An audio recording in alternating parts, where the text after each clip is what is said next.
네, 반갑습니다. 시간이 되었습니다.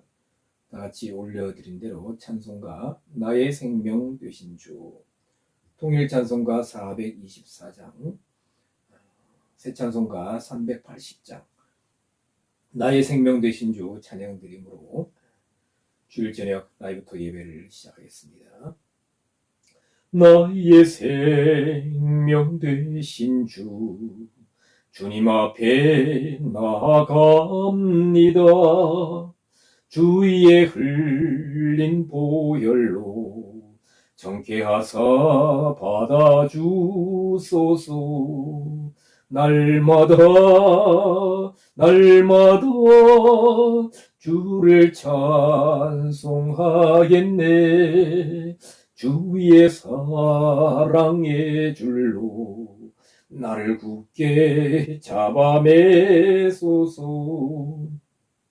괴로운 세상 지날 때 나를 인도하여 주소서. 주를 믿고 나가면 나의 길을 잃지 않겠네. 날마다 날마다 주를 찬송하겠네. 주의 사랑의 줄로 나를 굳게 잡아매소서. 세상 살아갈 때에 주를 더욱 사랑합니다. 밝고 빛난 천국에 나의 영혼 들어가겠네. 날마다 날마다 주를 찬송하겠네. 주의 사랑의 줄로 나를 굳게 잡아매소서. 아멘. 예, 하나님 말씀 올려드린 대로 요한복음 6장 16절로 21절까지 말씀입니다.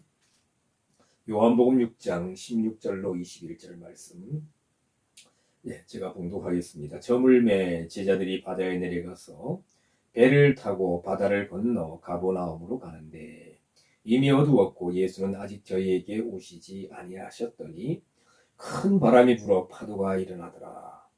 제자들이 노를 저어 10여리쯤 가다가 예수께서 바다 위로 걸어 배에 가까이 오심을 보고 두려워하거늘 가라사대 내니 두려워 말라 하신대 이에 기뻐서 배로 영접하니 배는 곧 저희의 가려던 땅에 이르렀더라. 아멘. 자, 오늘 요한복음 6장 16절로 21절 말씀으로 베세다에서 가버나움으로 라는 제목으로 잠시 말씀을 나누겠습니다. 자, 우리가 오늘 본문에 보면 오병이어의 표적이 일어났던, 그렇죠, 배불리 먹고 12광주리가 나갔던 그 베세다 현장에서 예수님은 홀로 떠나가셨다. 무리를 떠나서 떠나셨다. 그리고 저물었는데 제자들이 바다에 내려가서 했는데 사실 바다는 아니고 갈릴리 호수라고 그러죠. 갈릴리 호수. 근데 그 유대인들은 갈릴리 바다라고 나옵니다. 그래서 우리가 복음성가 되죠. 갈릴리 바닷가에서 주님은 시몬에게 물으셨네. 사랑하는 시몬아, 넌 날 사랑하느냐? 예. 갈릴리 바다가 아니라 갈릴리 호수죠. 사실 이스라엘 그 서쪽에 가면 뭐가 있습니까? 지중해라는 바다가 있죠. 지중해 바다입니다. 지중해 바다고 갈릴리 호수인데 좀 많이 크기 때문에 갈릴리 바다로 불렀다고 합니다. 그래서 제가 여기 사실 오늘 좀 색다르게 이렇게 이스라엘의 지도를 대충 이렇게 그려봤고요. 이쯤이 이제 갈릴리 호수 이렇게 생겼다 그래요. 그리고 갈릴리 호수는 남북이 약 20.8km 정도 되고 동서가 약 14.4km 정도 된다. 굉장히 크죠. 20km면 이제 한 50리 정도 되죠. 14km면 한 보자 35리 정도, 35리 정도 된다. 그렇죠. 그런 갈릴리 호수. 그리고 밑에 쭉 내려가다 보면 이제 사해. 그래서 사해도 이스라엘 백성들은 바다라고 그러는데 사실은 이제 죽음의 바다라고 하는데 사해 호수다. 그래서 이 갈릴리 호수에서 제자들이 배로 이쪽이 동쪽이죠. 동쪽에서 서쪽으로. 그래서 기적이 일어났던 오병이어의 표적이 일어났던 곳은 베세다. 한 이쯤 제가 정확히진 않지만 이게 지도를 참조하는 게 이쯤 되고 가버나움 쪽으로 이제 건너간다. 그래서 가버나움은 이 지점쯤 됩니다. 그렇죠. 예수님 고향 나사렛 그리고 이 지점쯤이 우리가 가나의 혼인 잔치가 벌어졌던 물로 포도주를 만드신 곳 가나 그리고 요쯤에 이제 여리고 예루살렘 베들레헴 그리고 헤브론 이쯤 위치하고 있다고 합니다. 자, 그래서 이 갈릴리 호수를 배를 타고 밤에 이제 동쪽에서 서쪽으로 이제 이동합니다.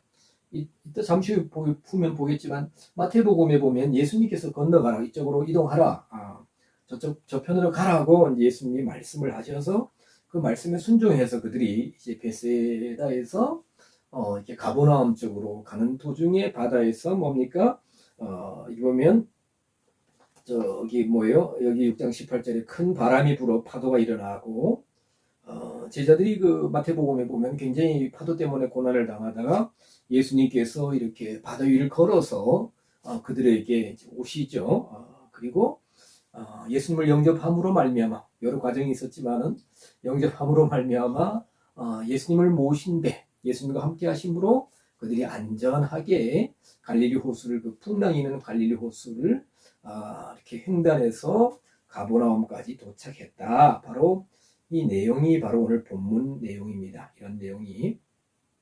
자, 그래서 자 보면 이 배를 타고 이렇게 나오는데 그렇죠? 여기 보면 6장 17절 배를 타고 건너 가버나움으로 가게 되는 장면. 방금 말씀드렸습니다. 근데 마태복음 14장 22절 그렇지. 마태복음 14장에 이 오병이어의 표적이 나오죠. 마가복음 6장, 누가복음 9장인가요? 그래서 사복음서에 다 나옵니다. 마태복음 14장 22절을 보니까 예수께서 즉시 제자들을 재촉하사 자기가 무리를 보내는 동안에 배를 타고 앞서 건너편으로 가게 하시고 예수님께서 제자들에게 건너편으로 가라고 하셨다. 마가복음 6장 53절에도 그렇게 말씀하셨습니다. 자, 그 건너편은 게네사렛 땅이라고도 한다고 성경은 말씀하고 있습니다. 그리고 이제 마태복음 14장 35절과 마가복음 6장 53절에는 그 건너편 이쪽에 가버나움 이 지역에 도착하셔서 예수님은 많은 병자를 치료하셨다라고 했는데 자, 그래서 그럼 왜 예수님께서 그 밤에 제자들에게 그 위험을 무릅쓰고 이 갈릴리 호수를 횡단 건너가게 하셨을까 의문이 듭니다. 제자들에게 닥쳐올 위험을 전능하신 예수님께서 다 아셨는데도 그렇게 말씀하셨을까? 그러면 베스다에서 오병이의 표적 그리고 건너편 이 지역을 가버나움이라고 했습니다. 그러면 가버나움은 무슨 의미가 있을까? 왜 가버나움으로 예수님은 가셨을까? 그 의미를 우리가 한번 성경적으로 한번 살펴보도록 하겠습니다. 자, 가버나움.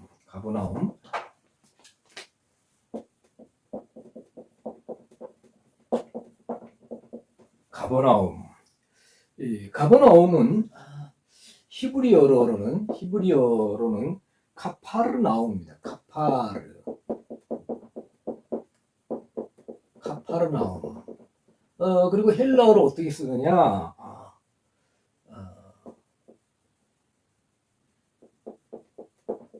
카페르나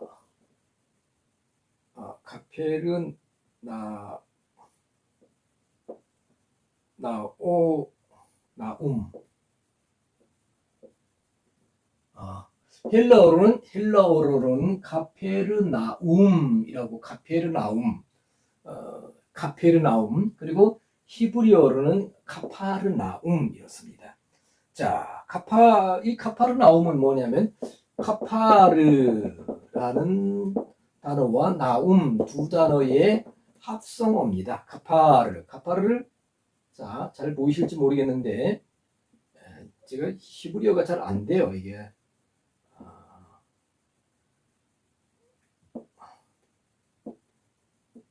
카파르. 나움은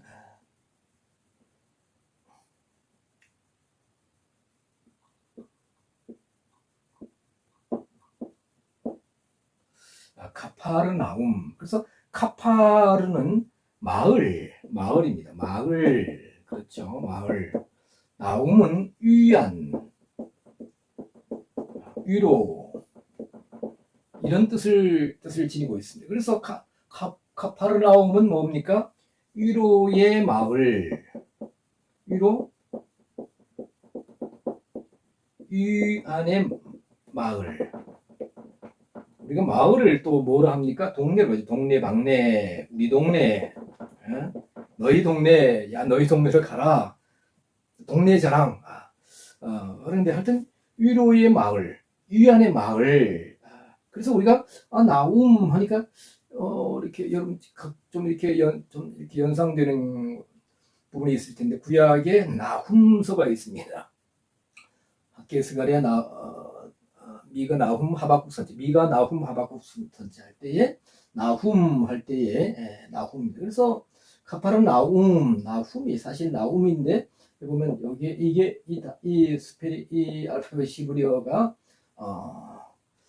알렙 베트 기멜 달렙 해 와우 자인 헤트입니다. 헤트라 가지고 히읗 발음이 난다. 그래서 카파르 나움 위안의 마을 이런 뜻을 가지고 있는데요. 이 가버나움에 대해서 마태복음 4장 14절을 보면 예수님께서 나사렛을 떠나 가버나움에 거주하셨다.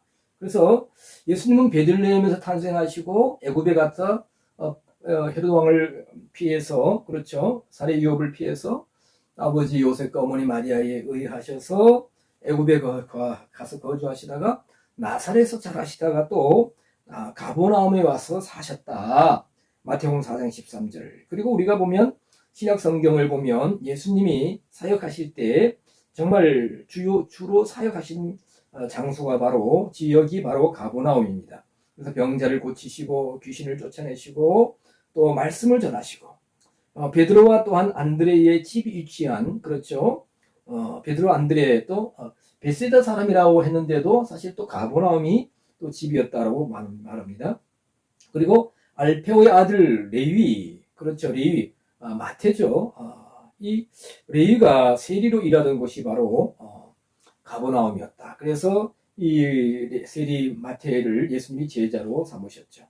그리고 누가복음 5장에 보면 예수님께서 베드로의 배를 빌려서 말씀을 전하시고 하는 장면을 볼 수가 있죠. 배 위에 앉으셔서 말씀을 전하시고 무리들은 이제 뭡니까 이렇게 갈릴리 호수 이렇게 좀 약간 떨어진 곳 육지에서 있었고 예수님은 배가 갈릴리 호수에 이렇게 떠 있으니까 그래서 이제 거기서 이렇게 제가 그래서 이제 베드로의 배를 강대상 삼으셨다 말씀을 전하시고 이제 뭐라 했습니까? 깊은 데로 가서 그물을 내려 고기를 잡으라 베드로가 말합니다. 선생님 우리가 밤새도록 수고했지만 아무것도 잡은 것이 없지만 뭐예요? 뭐랬습니까? 말씀에 의지하여 그물을 내리다 할 때에 예수님 말씀하신 깊은 데로 가서 그물을 내렸을 때에 고기가 많이 잡혔다. 그래서 2배에 채울 만큼 고기를 잡았다. 누가복음 5장에 나옵니다. 자, 그래서 예수님이 또 회당이나 또 그 지역에서 말씀을 전하신 그런 지역이 바로 가버나움이다. 그러니까 가버나움은 굉장히 중요한 곳이다. 예수님의 사역이 이루어진 아주 핵심적인 아주 중요한 지점이다. 그래서 예수님의 고향 마을 부근 아까 말했습니다. 나사렛에서 자라시고 가버나움에서 표적을 많이 행하시기도 하시고 기적을 행하시기도 하고 말씀을 전하셨다. 그래서 자 요한복음 6장 22절 요한복음 우리가 앞으로 보면 요한복음 6장 22절로 65절에 보면 바로 이 뭡니까? 베세다에서 오병이어의 표적을 베푸시고 그날 저물 때였지 않습니까? 날이 저물어 갈 때. 그러니까 우리가 다 집으로 돌아가야 됩니다. 그리고 오병이어의 표적을 베풀어 주시고 그냥 그것으로 해산 끝이 아니라 이제 무리들이 가고 예수님은 산으로 가서 기도하시고 마태복음 14장 이하에 보면은 뭡니까? 14장에 보면 아까 22절인가요? 그 이하에 보면 예수님은 기도하시고 산에 가서 기도하시고 제자들을 앞서 뭐예요? 가버나움 게네사렛 땅 이렇게 가버나움 쪽으로 이제 보내죠. 보내시고 그리고 이제 그 다음날 이 가버나움에서 뭘 하시느냐? 바로 요한복음 6장 22절로 65절에 보면 오병이어의 표적에 대한 의미를 뭐예요? 생명의 떡.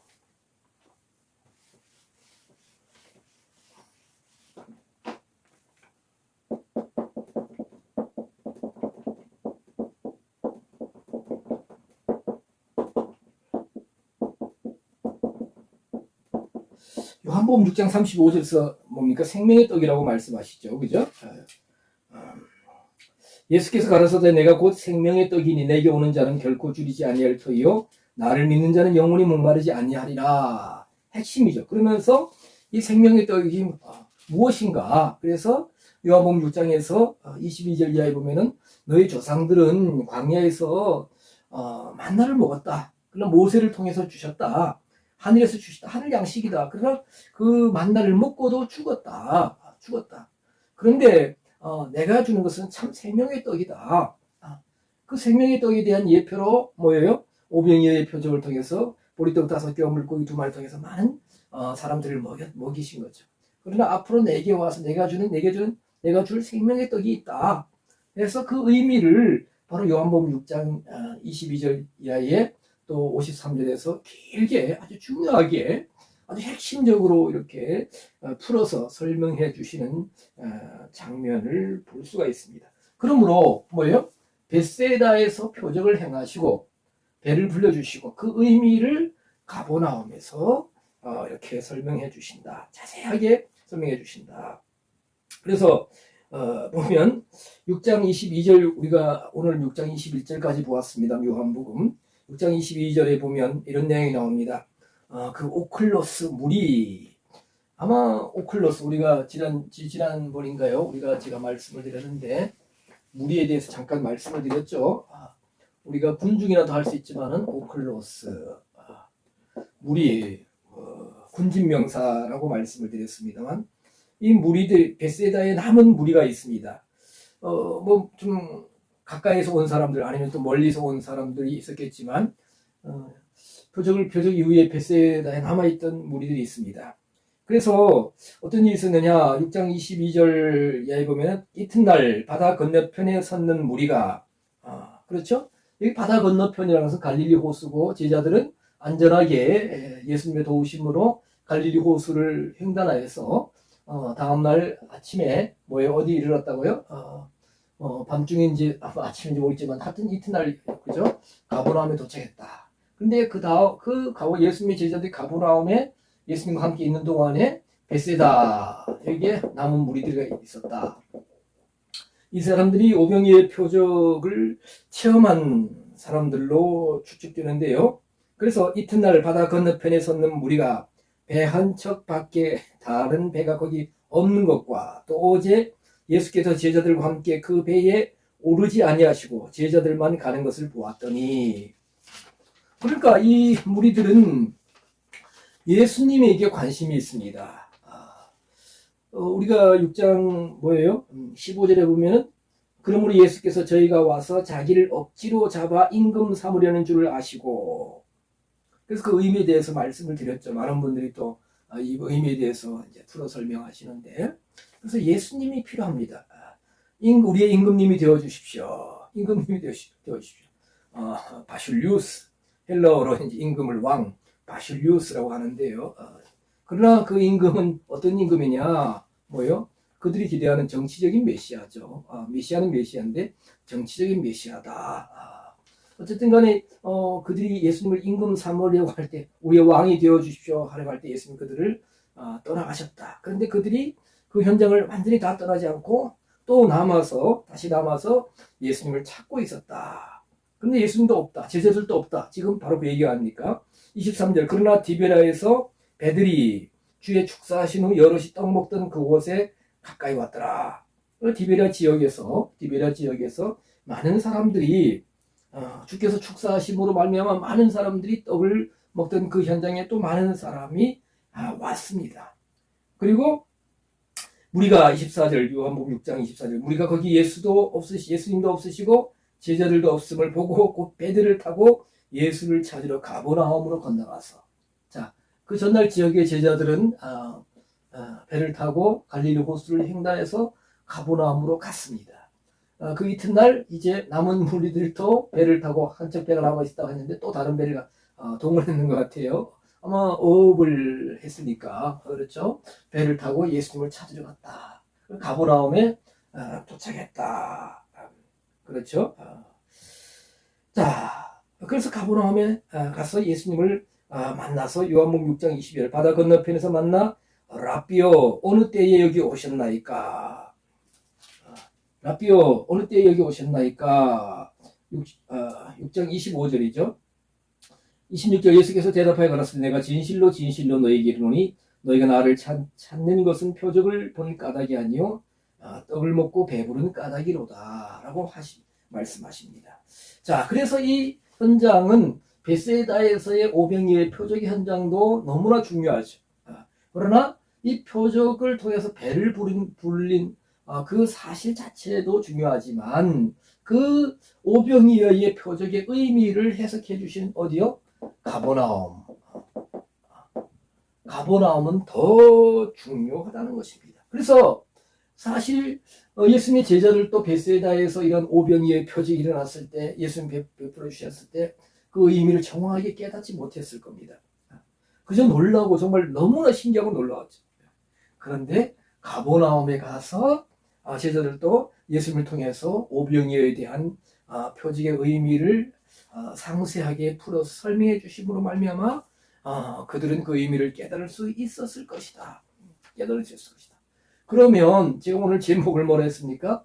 베스에다에서 가버나움으로라고 제가 제목을 이렇게 정했는데 우리의 신앙도 바로 이와 같습니다.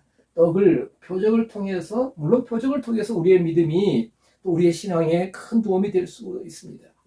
그렇죠. 하나님의 살아계심과 역사하심과 나를 사랑하심을 이렇게 온전히 믿지 못하던 상태에서 어떤 기적을 체험합니다. 그렇죠.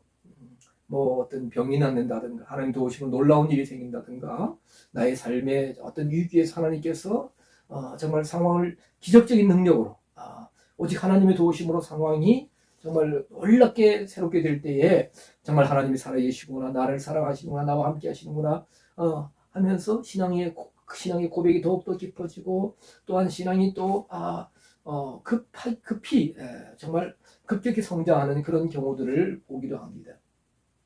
그러나 우리는 오늘 성경을 통해서 뭐예요? 베스다에서 가버나움으로 가야 됩니다. 가서 여기에 제자들과 어떤 여기서 무리들이 갔는데 더 몇 사람인지는 모르겠지만 요한복음 6장 22절부터 물론 22절은 제 남은 무리가 예수님을 찾아가는 장면이 있지만 53절이라고 했으니까 53절인가 그 보면 정말 우리가 요한복음이 모든 성경이 참 다 그렇지만 요한복음도 특히 어렵습니다.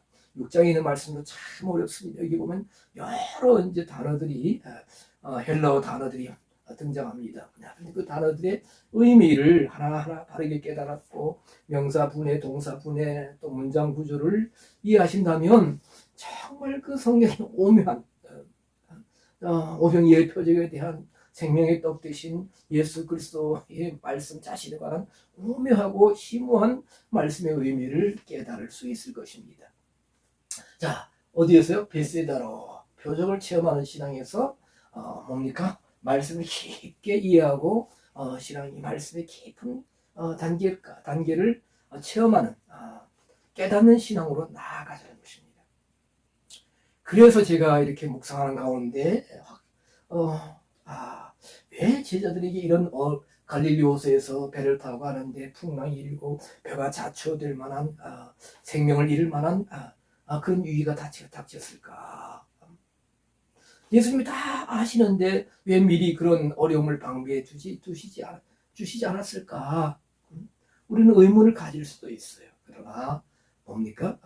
저는 이 말씀들을 묵상해 볼 때, 우리가 베세다 신앙, 표적의 신앙, 표적 기적을 통해서 나의 어떤 뭡니까?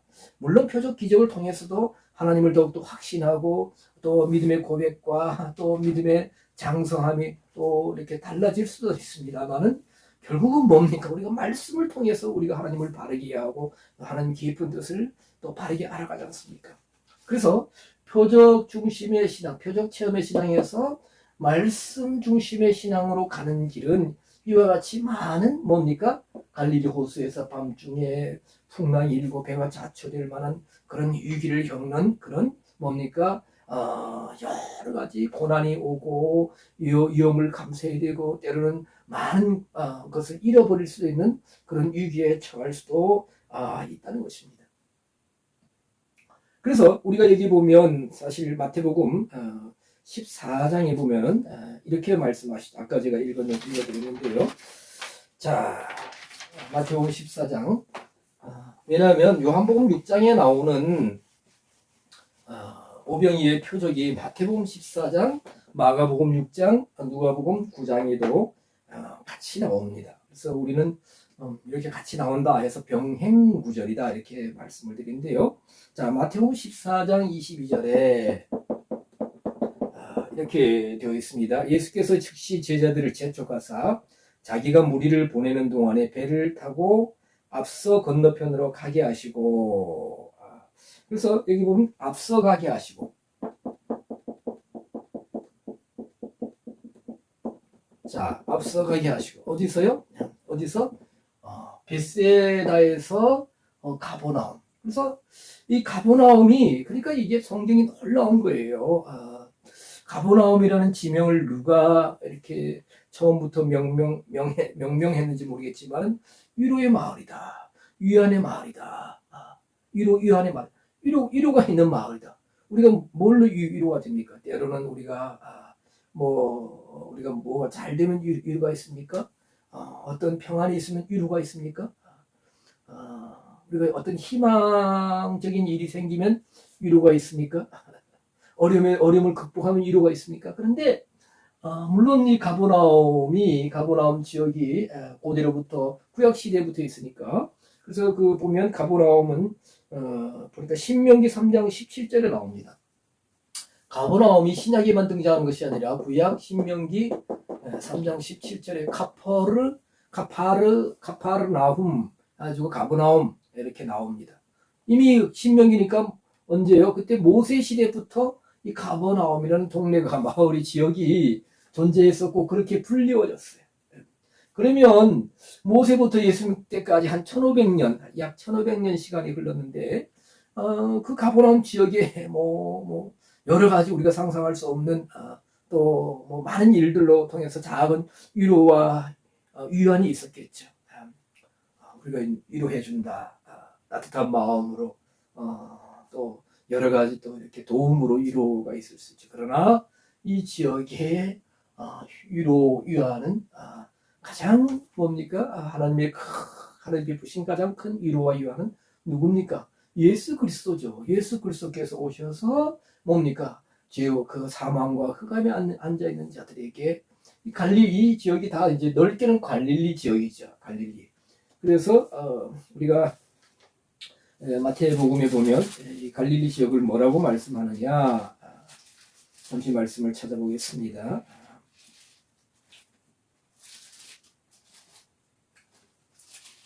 자.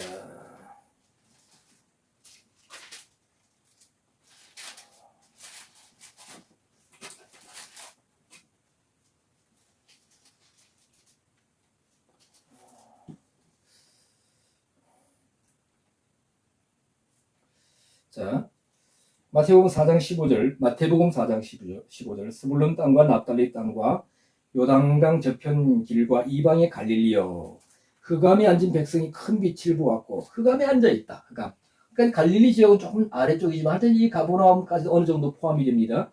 흑암에 앉은 백성이 큰 빛을 보았고 흑암 사망의 땅과 그늘에 앉은 자들에게 빛이 비추었다. 그렇죠. 흑암에 앉은 백성들에게는 큰 빛이 올 때 위로가 되죠. 평안이 오고요. 사망의 땅과 그늘에 앉은 자들에게 빛이 비쳤다.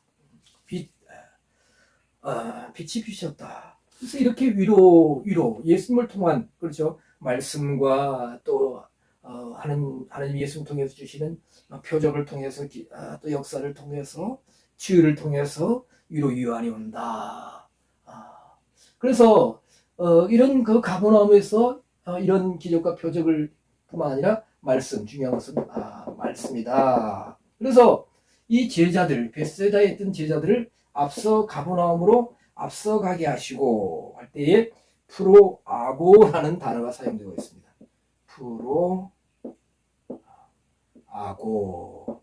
이 프로아고는 무슨 뜻이냐? 앞으로 이끌다.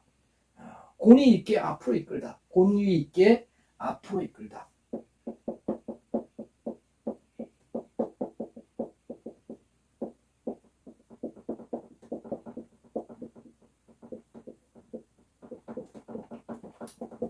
권위 있게 앞으로 이끌다. 앞서다.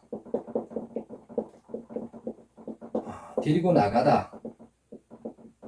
데리고 나가다. 자, 이 말씀, 이런 말씀들을 볼 때 뭐냐면 예수님의 말씀을 가장 가까이에서 듣고 또 당시 예수님을 따르는 많은 사람들에 비해서 그들보다 더욱더 말씀으로 가르침 받고 신앙에 뭡니까? 성장이 있는 복음을 깨닫고 이해하고 있던 그렇죠. 그러니까 12제자죠. 12제자들이 뭐예요? 이 베스다에서 가버나움으로 가는 것을 그냥 그냥 간다 할 때 우리가 보면 엘코마이 이런 단어가 사용되는데 엘코마이 가다 오다 엘코마이가 아니고요. 프로하고 권위 있게 앞으로 이끌다.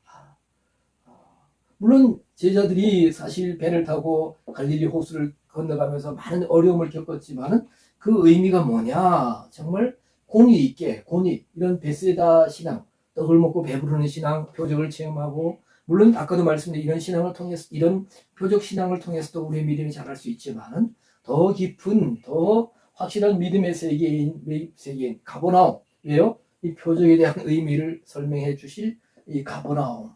그 장소로 또한 그런 신앙으로 영적인 의미로 권위 있게 앞으로 이끌듯이 나가는 것이다. 라고 예수님이 그 의미를 앞서가게 풀어하고 앞선다. 영적으로 앞선다. 저는 이렇게 저를 아는 분들은 다 알죠. 뭐냐면 다른 분들이 좀 좋게 말씀하셔서 아담하다 그런데 굉장히 작습니다. 그래서 처음 보는 분들은 이렇게 막 놀라기도 하시고 그러시는데 뭐 어때요? 할 수 없죠. 할 수 없습니다. 그런데 자 그래서 이렇게 뭐요? 근데 이제 제가 왜 이런 말씀드리냐면은 제가 어렸을 때 이제 학교에서 초등학교 다닐 때에 이렇게 옛날에는 운동회를 하는데 달리기를 합니다. 그런데 앞서지 못해요. 왜 이렇게 콤파스 다리가 짧으니까 늘 뒤섭니다. 뒤에 가요. 그래서 늘 옛날에 우리가 100m 달리기 하면 1등에는 공책 3권, 2등은 공책 2권, 3등은 공책 1권, 아니면 뭐 이렇게 차등을 해서 상품을 줬는데 제가 학교 다닐 때 공부해서는 상을 그래도 좀 받아봤는데 이렇게 달리기에서 한 번도 못 받아봤습니다. 너무 그것도 부럽더라고요. 그래서 보통 6명이 뛰었습니다. 어떨지 뭐 다들 그러신지 모르고 우리 6명이 뛰었어요. 한 반에 한 60명 정도 됐는데 6명이 뛰었는데 늘 꼴찌. 6명 뛰면 6등이에요. 6등. 10명 뛰면 10등이겠죠. 그런데 한 번은 6명이 뛰었는데 어떻게 축제사자 달랬는지 모르겠지만 5등을 했어요. 5등. 1등도 아니고 4등도 아니고 3등도 아니고 5등을 했는데 뭐 1등한 것보다 너무너무 기분 좋았던 그런 경험이 있어요. 자, 앞서지 못했어요. 늘 꽁무니에 뒤쳐져 있었습니다. 달리기에서만. 달리기에서만. 뭐 지금도 집에 가면 어머님이 제가 초등학교 때, 중학교 때 받았던 상장을 잘 이렇게 보관해 놓으셨더라고요. 아주 감회가 새롭고, 역시 부모님은 다르시다. 자, 우리가 어떤 일적으로 앞서가는, 우리가 시대를 앞서간다, 뭘 앞서간다 그러는데, 영적으로, 이것은 사실 앞선다는 것은 영적으로 앞서는 것을 의미하죠. 그리고 데리고 나아가는다. 베세다 신앙에서 뭡니까?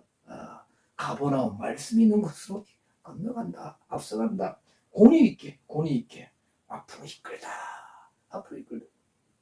이런 신앙이 오늘날 우리에게 필요하다는 것입니다. 그래서 마태복음 14장 22절에서는 앞서가게 하시고, 그러니까 예수님이 그냥 단순히 너희들 여기서 그냥 갈릴리 호수를 건너서 가버나움으로 가, 내 고향 쪽이야, 내가 많이 사역하는 쪽이고, 뭐 그렇게 건너가라는 것이 아니라 이런 의미를 가지고 말씀하신 것 같습니다.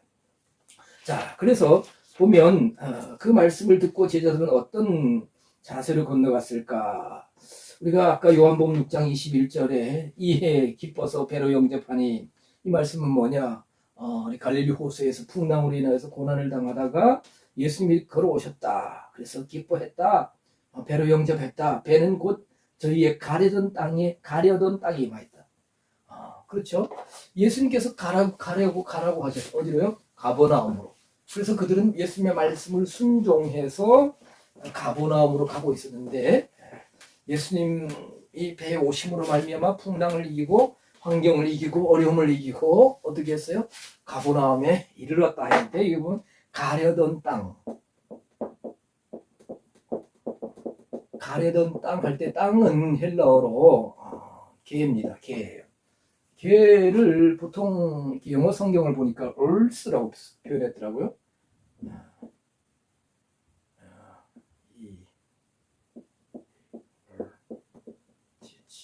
earth.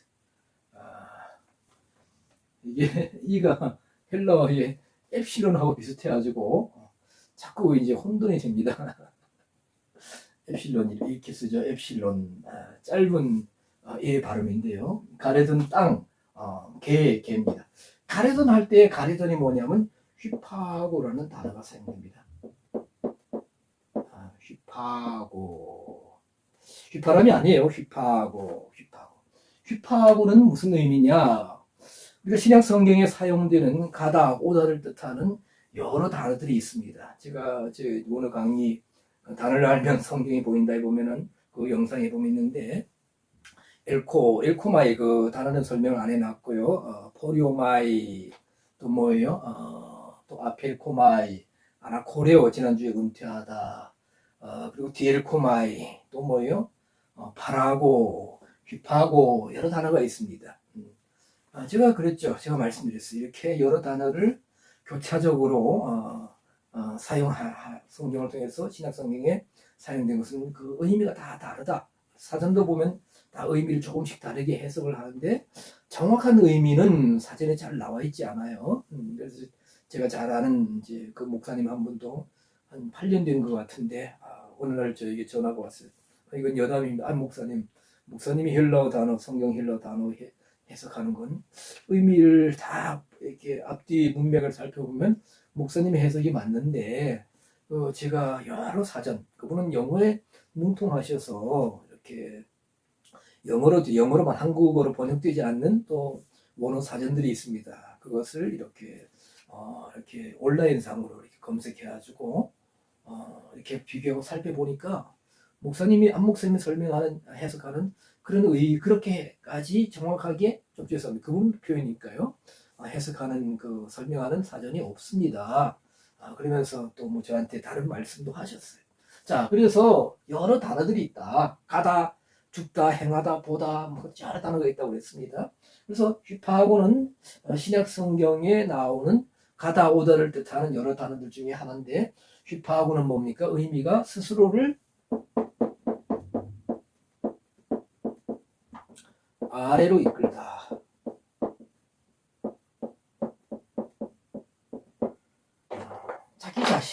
자기 자신 스스로를 아래로 이끌면서 가는 겁니다. 죄송합니다. 스스로를 아래로 이끌며 가는 것이다. 그러니까 낮아진 마음으로 그래서 뭐 사라지다, 뭐 물러나다, 뭐 이렇게 사용. 그래서 이 휘파고가 사용된 용례 중 대표적인 것이 마태복음 19장이죠. 그렇죠. 부자이며 청년 관원이 예수님께 나와서 선생님 어떻게 하여 영생을 얻으리까? 뭡니까? 네가 생명에 들어가려면 계명들을 지키라. 어느 계명입니까? 쭉 말씀하시죠. 내 부모를 공경하라, 살라하지 말라, 내 어려서부터 다 지켰습니다. 다 지켰습니다. 거기 보면 제가 강의 내용 있는데 왜 그러면 주는 여호와 너 하나님을 사랑하라. 나 외엔 다른 신을 두지 말라고 우상을 1계명 또 4계명 그 말씀하지 않고 예수님은 부모를 공경하라. 뭡니까? 내 부모를 공경 가늠하지 말라고 말씀하시고 그 의미는 이제 거기에 설명되어 있습니다. 근데 어려서부터 다 지켰다. 그러면 가서 내 소유를 팔아서 뭡니까? 네가 생명에 들어가려면 가난한 자들에게 주라. 그리고 나를 쫓으라. 그러면 하늘에서 보호가 있을 것이다. 그래서 예수님께서 이 부자 청년 관원에게 내 가서 네 소유를 팔아 가난한 자들에게 주라 할 때 가서가 뭐냐? 휘파고입니다. 근데 이 청년이 재물이 많음으로 근심하며 가니라 했을 때 휘파고로 예수님이 가라고 하시는데 휘파고로 가지 않고 아펠코마이로 갔다. 아펠코마이 갔어. 그리고 그 이후로 이 부자 청년의 행적은 성경에 더 이상 기록되지 않습니다. 혹자는 말합니다. 어떤 분들은 제가 어떤 그런 목사님 말씀을 이제 해석을 어떻게 접했는데 이 청년이 예수님 말씀을 들었으니까 그래도 복된 사람이다 이렇게 말씀하셨는데 아닙니다. 결단과 왜 아펠코마이 뭡니까? 분리되어 갔다는 거예요. 아펠코마이는 분리되어 가는 것을 의미하는 단어입니다. 물론 긍정적인 의미도 있죠. 분리되는 것이 그렇죠. 긍정적인 면과 부정적인 면이 있는데 그렇죠. 만약에 죄 아니면 불순종 이런 무리들과 함께 그들과 함께 하지 않고 떠나간다 하면 아펠코마를 떠나간다면 뭐예요? 긍정적인 면이 있죠. 그런데 뭡니까? 예수님께서 휘파고로 가라고 하셨어요. 낮아진 마음으로 가라고 하셨어요. 마태복음 13장 44절에 밭에 감추인 보화를 발견한 사람도 그 집으로 돌아가는 과정을 휘파고 그렇죠. 자기가 가진 소유와 그 밭에 감추인 보화의 가치를 비교할 때 낮아질 수밖에 없는 거예요. 그래서 휘파고로 집으로 돌아가는 장면이 보입니다. 집으로 가는 장면. 자, 마태복음 19장의 부자 청년 관원도 예수님께서 휘파고로 가라 했는데 아펠코마이로 갔다. 자, 제자들이 그 밤중에 저물었을 때에 예수님께서 어떻게 해요? 벳세다에서 가버나움으로 가라 하실 때에 어떻게 해요? 예수님은 프로아고로 권위 있게 앞으로 이끌다, 다른 사람을 데리고 나가다, 앞서다, 영적인 자세를 의미하는 것으로 보인다고 말씀을 드렸는데요. 그렇게 가라고 말씀하시는데 이들은 그런 자세로 갔을 뿐 아니라 그 말씀에 순종하는 마음으로 자기 자신들을 낮추는 마음으로 낮아지는 마음으로 스스로를 아래로 이끌듯이 그런 마음으로 휘파고로 가려던 땅이 바로 어디였다? 뭐예요? 휘파고로 가는 곳이 어디였다? 가버나움이었다. 그러면 우리가 이 말씀을 통해서 이 두 단어 원어를 통해서 뭐예요? 오병이의 표적과 기적, 표적신앙에서 말씀의 신앙으로 갈리는 가장 중요한 표적신앙에서 말씀, 벳세다에서 가버나움으로 가려면 그 가는 과정은 뭐예요? 0%하고 자기 자신을 앞으로 고리 있게 이끌고 앞서 나가는 과정이지만은 우리는 어떤 자세를 가져야 하느냐? 휘파고로 그 말씀에 순종해서 내가 표적을 하나님이 내 사업을 내 병을 내 환경을 이렇게 축복해 주시고 그러나 그 표적이 다가 아니라는 거죠. 말씀 중심의 신앙, 말씀을 들을 수 있는 자리, 그런 말씀을 사모하는 마음, 그 영적 현장으로 가려면 자기 자신을 낮추는 자세로, 스스로를 아래로 이끄는 자세로 어떻게 해요? 휘파고로 가야 된다. 하고 이 성경이 아마 이 말씀이 본문에 의미하는 바가 그와 같은 것일 줄 믿습니다. 자, 말씀을 오늘 좀 짧게 마치는데요. 오늘 우리의 신앙은 어떤가? 우리 영적인 신앙의 현주소는 어떠한가? 우리는 어떤 현실 만족, 자기 만족, 또 혼적인 만족, 일적인 만족에만 머물러 있다면 예수님은 오늘도 우리 모두에게, 그리고 이 영상을 지금 오늘이 2025년도 6월 1일인데 이후에 한 달 후에 아니면 또 유튜브로 계속 남아있으니까요. 1년 후에 아니면 5년 후에 10년 후에 이 영상을 접하는 분들도 자신들의 신앙을 현실 중심, 외적인, 육적인, 혼적인 신앙에서 말씀을 들을 수 있는 정말 자세한 말씀의 깊은 강해가 있는 주님 말씀의 깊은 이해와 깨달음을 주시는 예수님께로 가는 그 신앙, 그런 마치 그 과정은 아까 말 갈릴리 호수를 건너가면서 밤에 풍랑이 일고 배가 자체를 유익해 있고 정말 생명 위협까지 때는 모든 것을 잃어버리는 고난과 역경과 여러 가지 어려움을 통해서라도 주님께로 말씀 앞으로 가는 신앙은 어떻게 해요? 낮아지는 신앙, 귓밥으로 낮아지는 자세로 가야 그 가고난 말씀의 현장으로 갈 수 있다. 더 깊은 말씀의 현장으로 표적을 넘는 신앙, 표적 저 깊은 곳에 예배하고 계신 표적 현장에서 말씀의 현장으로 우리 모두 다 휘파고의 마음으로 자세로 정말 한 걸음 한 걸음 예수님이 가라하신 곳으로 우리 모두 오늘도 나아가실 수 있기를, 그리함으로 말미암아 정말 깊은 말씀의 깊은 맛을 맛보시고 우리의 신앙이 에베소에 있는 말씀처럼 예수 그리스도의 장성한 분량까지 이룰 수, 예수 그리스도를 깊이 하는 신앙까지 자랄 수 있는 우리 모두가 될 수 있기를 간절히 축원을 드립니다. 기도하겠습니다.